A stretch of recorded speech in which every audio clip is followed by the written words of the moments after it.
Hello students, so welcome back to my channel Riya study storm.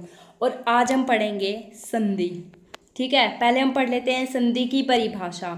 जब दो वर्णों या शब्दों के मेल से उच्चारण में सुविधा के लिए उनमें जो परिवर्तन होता है उसे संधि कहते हैं। उदाहरण देख लेते हैं, जैसे विद्या प्लस आलय विद्यालय। अब पढ़ेंगे संधि के तीन मुख्य प्रकार। संधि मुख्य तीन प्रकार की होती है। ठीक है, पहली स्वर संधि, दूसरी व्यंजन संधि, तीसरी विसर्ग संधि। स्वर संधि, जब दो स्वरों के मेल से परिवर्तन होता है उसे कहते हैं स्वर संधि। उदाहरण देव प्लस आलय देवालय। देवालय ये है स्वर संधि का उदाहरण। स्वर संधि के भेद देख लेते हैं, और व्यंजन संधि और विसर्ग संधि के भेद हमारे सिलेबस में नहीं है तो इनको अभी नहीं करते हैं। ठीक है, तो स्वर संधि के हैं तो वो देख लेते हैं। इसके मुख्य भेद हैं दीर्घ संधि, गुण संधि, वृद्धि संधि, यण संधि और अयादि संधि। स्वर संधि के 5 मुख्य भेद होते हैं। अब पढ़ लेते हैं कि व्यंजन संधि क्या होता है। जब व्यंजनों के मेल से या व्यंजन और स्वर के मेल से परिवर्तन होता है उसे कहते हैं व्यंजन संधि। उदाहरण सत प्लस जन सज्जन, जो कि व्यंजन संधि का उदाहरण है। मुख्य भेद सिलेबस में नहीं है, नहीं पढ़ते हैं। विसर्ग संधि, जब विसर्ग होते हैं ये, विसर्ग के बाद किसी वर्ण के आने पर परिवर्तन होता है तो उसे कहते हैं विसर्ग संधि। जब विसर्ग के बाद कोई वर्ण आता है जो उससे परिवर्तन होता है उसे कहते हैं विसर्ग संधि। उदाहरण मन प्लस हर मनहर। विसर्ग संधि की एक इजी सी पहचान है कि इसमें विसर्ग मिलेगा, और ये व्यंजन संधि की भी है जिसमें जो भी मतलब जैसे सत्य प्लस जन है। ठीक है, तो इसमें यहाँ पे जो लास्ट वाला जो अक्षर होगा उसके पीछे होगा हलंत। देखो यहाँ पे याद रखने की ट्रिक भी है, जैसे स्वर संधि प्लस स्वर संधि करेंगे तो आएगी स्वर संधि। इसका मतलब दो स्वर जब मिलेंगे जब स्वर संधि बनेगी। व्यंजन प्लस व्यंजन भी, और व्यंजन प्लस स्वर तब भी बनेगी व्यंजन संधि। और विसर्ग प्लस वर्ण बनेगा विसर्ग संधि। अब पढ़ लेते हैं जो हमारी स्वर संधि थी उसके 5 भेद। ठीक है, जब दो स्वरों के मेल से जो परिवर्तन होता है उसे स्वर संधि कहते हैं। अभी हमने पढ़ा था, जब दो स्वर आपस में मिलते हैं और जो उनसे परिवर्तन होता है उसे कहते हैं स्वर संधि। तो स्वर संधि की जो पहला पार्ट है वो है दीर्घ संधि। नियम, जब समान स्वरों के मेल से उनका दीर्घ स्वर हो जाए तो उसे कहते हैं दीर्घ संधि। रूपांतरण, पहला स्वर प्लस दूसरा स्वर इज इक्वल टू परिणाम। जैसे अ और अ मिलेगा तो आ बनेगा, ई और ई मिलेगी बड़ी ई बनेगी, ऊ और ऊ मिलेगा ऊ बनेगा बड़ा ऊ, री प्लस री मिलेगी तो री ही बनेगी। ठीक है, ये हमें याद रखने हैं रूपांतरण। उदाहरण राम प्लस अवतार राम अवतार, नीति प्लस ईशान नीतिमान, गुरु प्लस उपदेश गुरुपदेश, और ऋषि प्लस ऋण ऋणी। अब पढ़ लेते हैं संधि विच्छेद।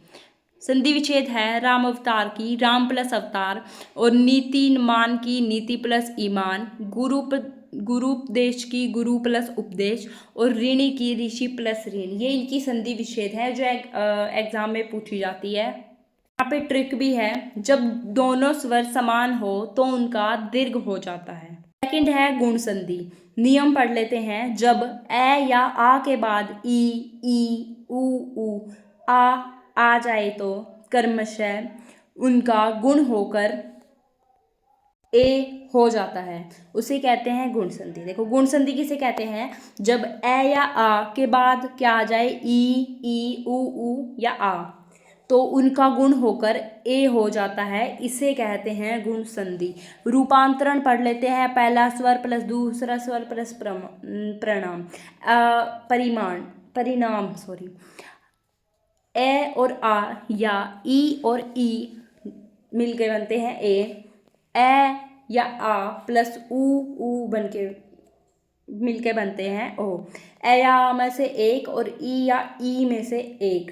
ओके, उदाहरण राजा प्लस इंद्र राजेंद्र, गुरु प्लस उपदेश गुरुपदेश। देखो ये यहाँ पे ये स्वर संधि में भी था ये एग्जाम्पल, और इसी गुण संधि में भी आ गया। महा प्लस ईश्वर महेश्वर, देव प्लस उपासना देवोपासना। ठीक है, ये संधि विच्छेद है।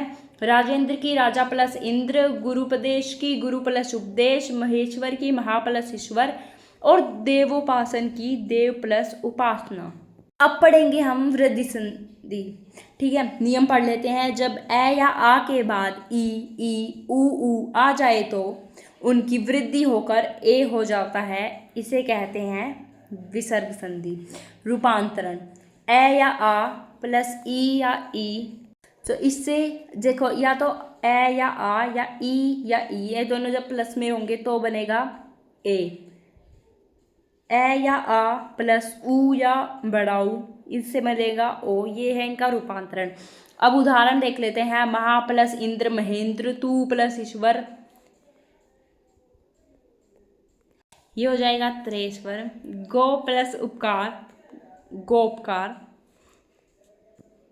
और लोक प्लस उत्सव लोकोत्सव। ये इनका संधि विच्छेद। महा प्लस इंद्र, तू प्लस ईश्वर, गो प्लस उपकार, लोक प्लस उत्सव, ये इन सब का संधि विच्छेद है। फिर है यण संधि। ठीक है, नियम पढ़ लेते हैं। जब ई ऊ के बाद किसी अन्य स्वर का मेल हो तो क्रमशः उनके स्थान पर य व र ल हो जाता है, इसे कहते हैं यण संधि। ठीक है, रूपांतरण पढ़ लेते हैं। ई या ई कोई स्वर, ये इसका परिणाम आता है य। ऊ या ऊ फिर कोई स्वर, इसका परिणाम आता है व। री कोई स्वर र, री कोई स्वर ल। ठीक है, ये इनका रूपांतरण हो गया। आप इन्हें अपनी नोटबुक में नोट कर सकते हो। उदाहरण, हरि प्लस आलय, सेकेंड, हरि प्लस आलय हरियालय, और गुरु प्लस आश्रम गुरु आश्रम, और ऋषि प्लस आश्रम ऋषिरा आश्रम, क्री प्लस उपकार क्रियोपकार। ये इनकी संधि विच्छेद है। ठीक है, ट्रिक देख लेते हैं। ई या बड़ी ई यह बनता है। ऊ या बड़ा ऊ उनसे बनता है वह। री से र और री से ही ल। अब पढ़ लेते हैं स्वर संधि का लास्ट पार्ट, जो कि है अयाधि संधि। नियम, जब ए आ के बाद ई ऊ के स्थान पर क्रमशः य व आ जाए तो अयाधि संधि कहते हैं। रूपांतरण, ए या आ प्लस ई या बड़ी ई, इससे बनता है अय। ए या आ प्लस ऊ या बड़ा ऊ, इससे बनता है अब। उदाहरण, माता प्लस इंद्र माताएंद्र, देवा प्लस इंद्र देवेंद्र, और राजा प्लस उत्सव राजोत्सव, महा प्लस उपकार महाउपकार।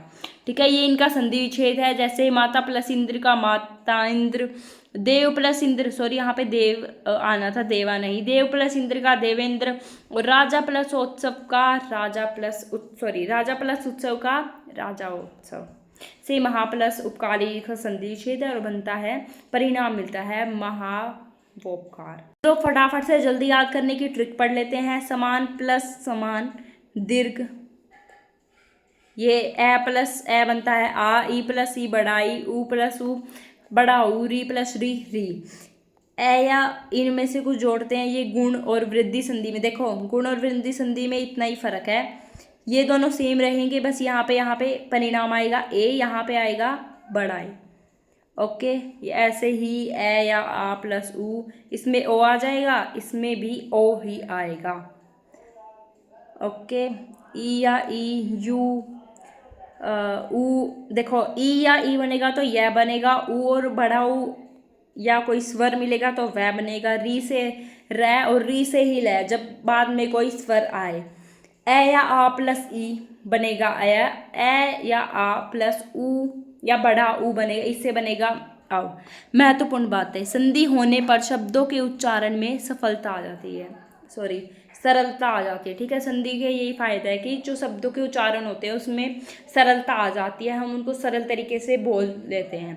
संधि से भाषा सुंदर और प्रभावशाली बनती है। ओके, तो हमारी संधि इतनी सी ही थी हमारा टॉपिक। ठीक है, इसी के साथ हमारा ये टॉपिक होता है ख़त्म, और बहुत ज़्यादा इजी तरीके से मैंने समझाया है। आई होप आपको समझ में आ गया होगा। अगर वीडियो अच्छी लगे तो वीडियो को लाइक कर दो, चैनल को सब्सक्राइब कर दो, और अपने दोस्तों के साथ शेयर भी कर दो। तो ठीक है, आज के लिए बाय बाय, मिलते हैं एक नेक्स्ट वीडियो के साथ। कल मैं वीडियो पोस्ट करूँगी, उसका वेट करें। तब तक के लिए बाय बाय, अच्छे से संधि पढ़िए, बाय।